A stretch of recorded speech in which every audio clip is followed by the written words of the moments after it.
Back by popular demand. I wasn't originally planning on making more One Piece videos, but I left the door open to the possibility, and I was honestly shocked with the reception my first video received. So a ton of you asked me to keep going, reviewing each saga, and that's exactly what I'm going to be doing. This video is about the second saga of One Piece, the Alabasta Saga, more specifically, the first half. I had too much to say and had to split things into two videos. Unlike my first video, this one isn't for people who have never seen the series. So be warned, I'm going to be talking heavy spoilers, and I'm not going to be explaining everything so that someone who has never seen the show can understand what's going on. My first video on the East Blue Saga is for those who have never seen One Piece, so if you came to this video trying to see if this show is for you, I recommend you close this now and watch my previous one instead. With all that house cleaning out of the way, let's move into the meat of this topic. In this video, I'm going to be analyzing the most interesting things about the Alabasta Saga to me. That includes the narrative structure of the show, character development, themes, and whatever the hell else I feel the need to express myself about. For full transparency, at the time of writing this, I've just finished the Water 7 saga, but I'm going to be doing my best to not let any of the information we learn in the future taint what is presented in this saga. In other words, I'm looking at the material as it was originally meant to be consumed, with only the East Blue Saga acting as prior context for this story's events. So the Alabasta Saga consists of 67 episodes and 5 different arcs: Reverse Mountain, Whiskey Peak, Little Garden, Drum Island, and Alabasta. In this video, I'm going to be tackling the first 28 episodes of this saga, and part 2 will be focused solely on the Alabasta arc. So let's pick up with where we last left the Straw Hats, about to enter the Grand Line. The Reverse Mountain arc is actually one of the shortest in the whole series, clocking in at only 2 episodes, but it really is an important one as it establishes the rules for the Grand Line right away. The Grand Line was name-dropped so many times in the East Blue Saga that I was beyond curious to see what it actually was, and the information we get in this arc delivered in a satisfying way for me that still kept the Grand Line mysterious while managing to explain it enough for the characters to be able to navigate it. I think the concept of the log pose was honestly fucking brilliant. Probably one of the absolute best decisions ever made for the entire series, as it forces our heroes to travel from island to island in their journey through the Grand Line. It's such a small but excellent reason to move the characters along and force them to come across new societies, conflicts, climates, etc. The idea of not being able to use a regular compass in the Grand Line makes sense. It adds to the danger and mystery while also forcing the story to go on longer, because the Going Merry just can't sail from point A to point Z. It has to stop at B through Y along the way, just in order to find their bearings. For a show that is all about an adventure with an established end goal, this was the perfect way to reasonably keep getting these characters involved in new drama without it ever feeling forced. Also, the idea of the log pose resetting at various lengths depending on the magnetic field of the next island gives the story just enough wiggle room to force them to stay in locations longer than they'd even want to. Big chef's kiss to the log pose. I actually have a surprising amount to say about this 2-episode arc. Reverse Mountain and the Alabasta Saga as a whole is where it really begins to feel like the Straw Hats are on some legendary odyssey. I'll get into more specifics throughout this video and the next one, but the entrance into the Grand Line is smartly presented as similar to other real-world legends, namely being swallowed by a giant whale. By doing that, the story is already framed in a way that invokes those other legends in our understanding of the One Piece narrative. And that's honestly what I fell in love with about this show. Watching this massive odyssey, which is like something out of a Greek epic poem about legendary heroes, but it's also a comedy adventure anime pirate show at the same time. The way the series balances those two feelings is what makes the show special for me. It isn't afraid to be serious when it wants to be, and unserious when it wants to be. The tonal shifting comes in when you least expect it, but also pays off in big ways that are built up. The example for this I'll use in regard to Reverse Mountain, because yes, I'm still talking about Reverse Mountain, is the sequence when the whole crew is being swallowed by the whale after Luffy antagonized it. The scene is meant to invoke terror as the rest of the Straw Hats scream for their lives, but Luffy stands tall, declaring that this is not how he's going to die. Cut to wide shot of the whale swallowing them, and all else is quiet. The quick pivot from epic action to visual gag is the kind of tonal shifting that keeps the show feeling unpredictable and fresh. The series also does a great job telling you how to feel and how strongly to feel it, which is largely helped by the fucking amazing music. Okay, I've gushed enough for now. The actual story of Reverse Mountain is fine. The whale guy was cool, I hope he does come back up later since they made that promise, and I have this sneaking suspicion that he will, but really, this little stopover was just meant for some exposition and to introduce us to Mr. 9 and Miss Wednesday and get us over to Whiskey Peak, so let's move on to the next arc. Whiskey Peak is another small arc with only 4 episodes, but this is really where the inciting incident for the entire Alabasta Saga takes place, and we do get a couple of really cool moments here. Mr. 9 and Miss Wednesday guide the Straw Hats to Whiskey Peak, where they are received with a very warm welcome and everyone parties and drinks the night away. Well, except Zoro and Nami, who aren't so quick to let their guards down. Here we are first officially introduced to the criminal organization Baroque Works. This is one of my absolute favorite Zoro moments. It felt like the character of Zoro was pretty reserved and held back up to this point, but Whiskey Peak really gives him a chance to shine and show off what he can do. Led by the agents Mr. 8, Miss Monday, Mr. 9, and Miss Wednesday, the Baroque Works bounty hunters known as Millions were going to sneak attack the Straw Hats, but Zoro catches them in the act and has this glorious shot where he is taunting them from the rooftop, silhouetted by the moon. He then proceeds to kick everyone's ass single-handedly, and I absolutely adore every second of it. After this though, things begin to get complicated as unexplained plot points begin piling up on top of each other and the whole situation becomes kind of messy and hard to follow, which is only further exacerbated by a very full Luffy waking up. So while all this chaos is going on, another pair of Baroque Works agents arrive at Whiskey Peak, Mr. 5 and Miss Valentine, who are looking for a traitor in their midst who turns out to be Miss Wednesday and Mr. 8, who are really Princess Vivi of the Kingdom of Alabasta and Igaram, the captain of the Royal Guard. The battle between the different Baroque Works agents breaks out at about the same time that Luffy challenges Zoro to a fight because Luffy believes that Zoro killed everyone in Whiskey Peak because they didn't make his favorite food. I gotta be honest, I really hate this part of the story. It's maybe the dumbest and worst Luffy has ever been as a character, and it just felt so forced into the story. I don't mind the idea of Zoro and Luffy fighting, but Luffy really thought that Zoro killed all these people over food?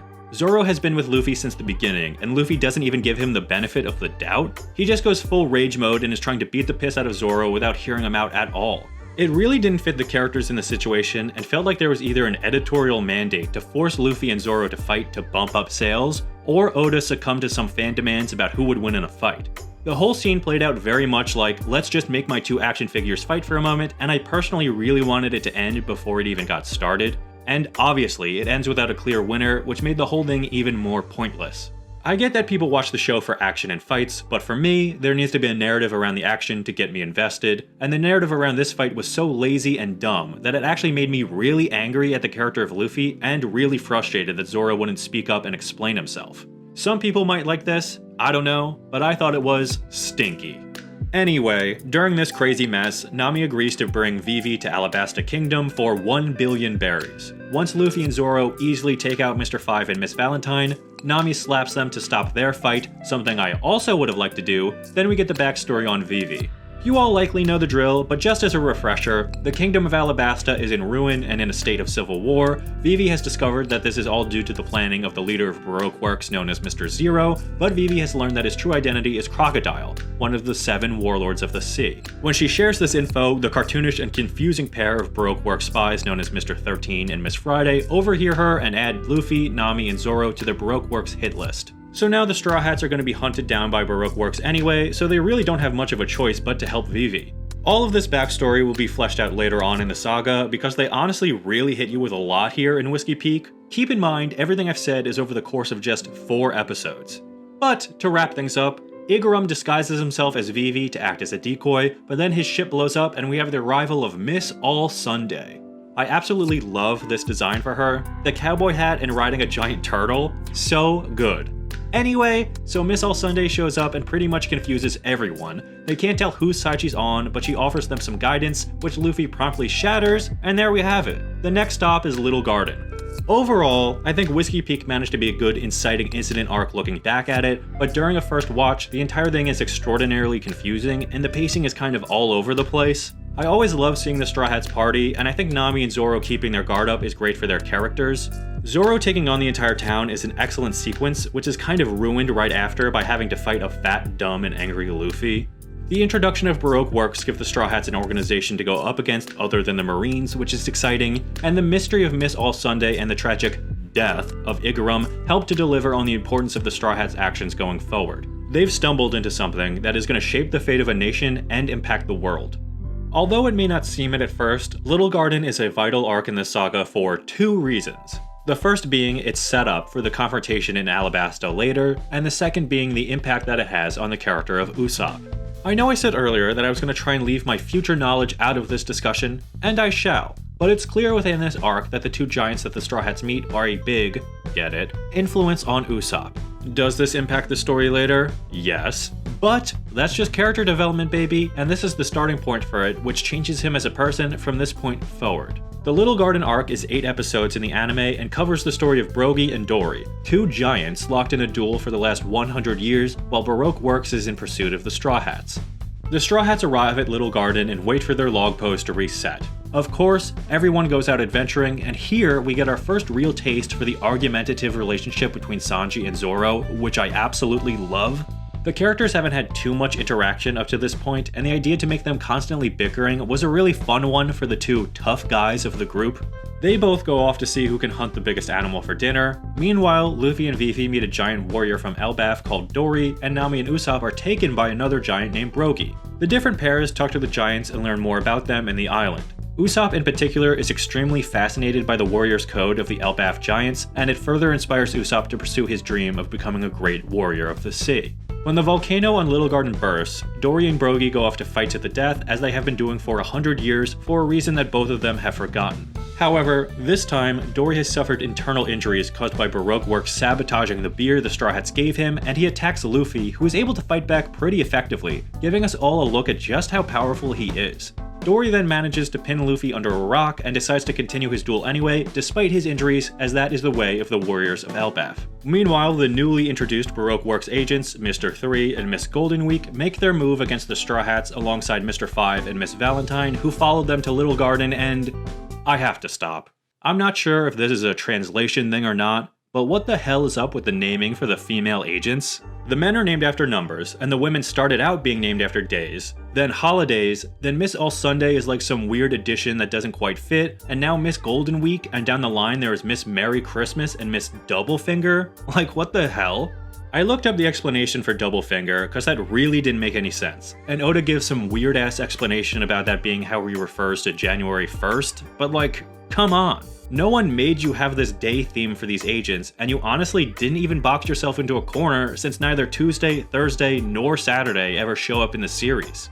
I don't know why, but this really bothers me. It's an arbitrary rule introduced into the show that loses its consistency right away with no explanation, while the other male equivalent remains consistent throughout. What the hell is the deal here? Am I the only one this irks? This may be the biggest nitpick of the entire video, but I just had to say something. I couldn't just let him get away with this. But back to biz. So the kerfluffle ensues and we got ourselves a Wax Man and Mr. 3. The warriors of Elbaf fuck themselves up and he traps them and also captures Zoro, Nami, and Vivi in some giant wax cake looking thing where they'll be killed when covered in wax. The bit with Zoro posing for how he'd like to be frozen is honestly fucking hilarious, and I just love this guy. How can you not love this massive dope? The remaining Straw Hats battle the Baroque Works agents, and I really like how Usopp's plan is the one that saves the day. This arc really gives Usopp some shine, and I imagine is looked back on fondly by diehard Usopp fans. Is there a name for you guys? If not, I'd love to read some pitches in the comments.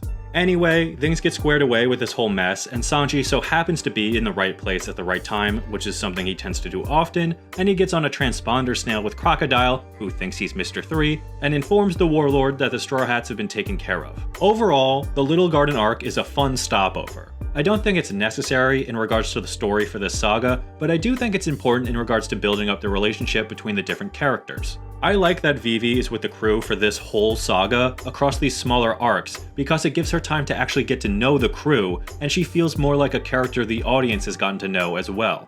Even though she isn't part of the crew, she's almost an honorary member, and making her feel that way by involving her in the action of these small adventures is vital to making her feel like more than a plot device to drive the Straw Hats from Whiskey Peak to Alabasta.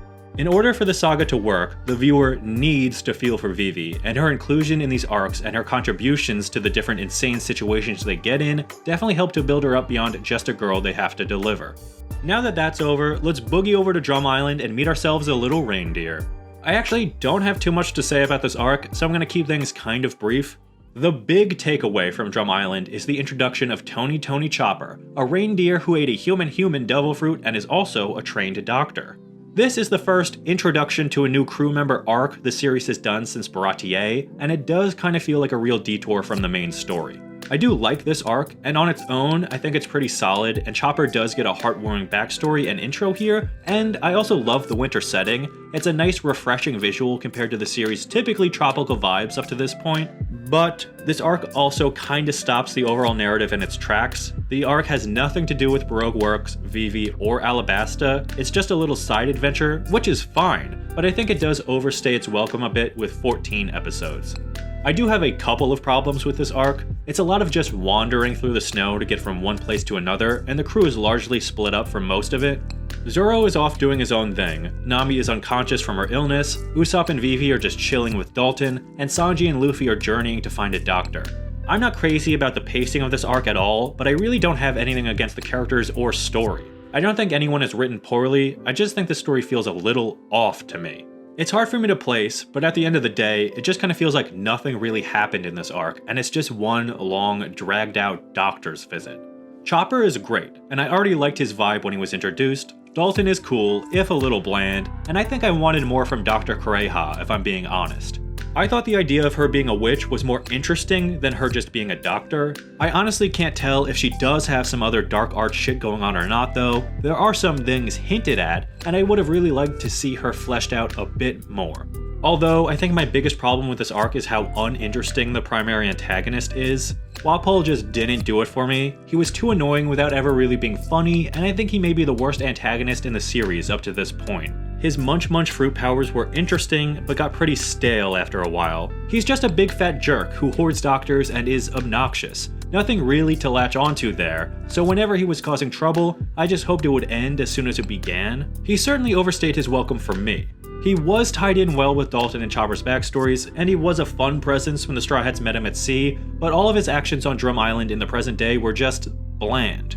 That's the double-edged sword of a shonen. Sometimes they force a big final fight when an arc really doesn't need one. Drum Island's real emotional climax comes with the cherry blossoms, and I'll admit it, I cried. As I said in the previous video, I'm a sucker for this sad shonen backstory shit. I think Chopper is a great addition to the crew. He brings a different kind of energy with a unique personality. I think his skills give him a great placement right away, so he feels useful to the crew, and his relationship with Dr. Hirolook and Dr. Kureha were well-rounded and informed the viewer of the type of person Chopper is and aspires to be. Overall, I think Drum Island was a fun little side arc that keeps all the main characters busy enough while building up the backstory for their newest crew member.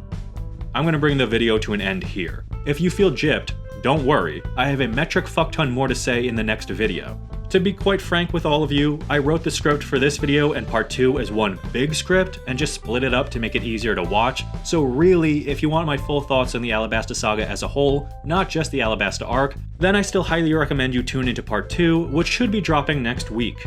There, I'm going to be going in depth on the craziness of Alabasta's civil war. Until then, please let me know which of the early arcs in the saga is your favorite. There's no shame in choosing Reverse Mountain. Thank you all so much for watching. I appreciate you all, and until the next time, I'll shut up.